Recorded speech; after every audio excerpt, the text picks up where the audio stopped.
Hello and welcome to Wine Vault TV, New Zealand's most passionate internet wine show. And today I'm just going to concentrate on a single wine from one of New Zealand's most respected winemakers, Kate Radburn.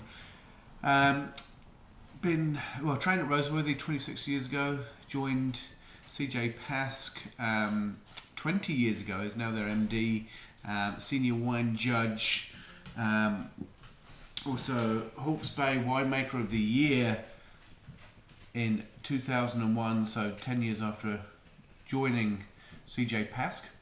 And she's gone and put some wine under her own name. So this is Sun-Kissed Pinot Gris 2010 from Hawke's Bay, and as you can see,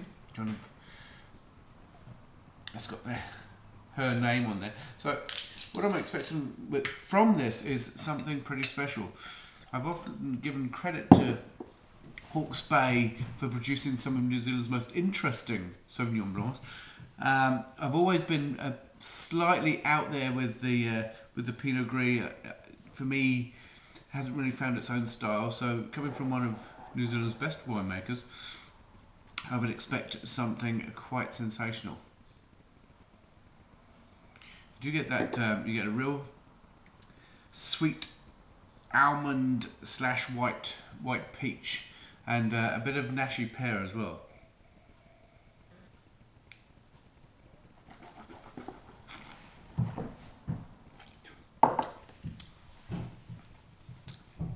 It's got really good aromatics.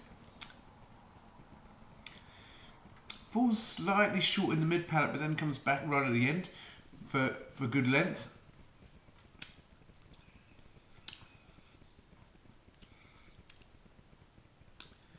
I'm not sure how old the vines are or anything like that, but it does feel like there's a lot of potential there.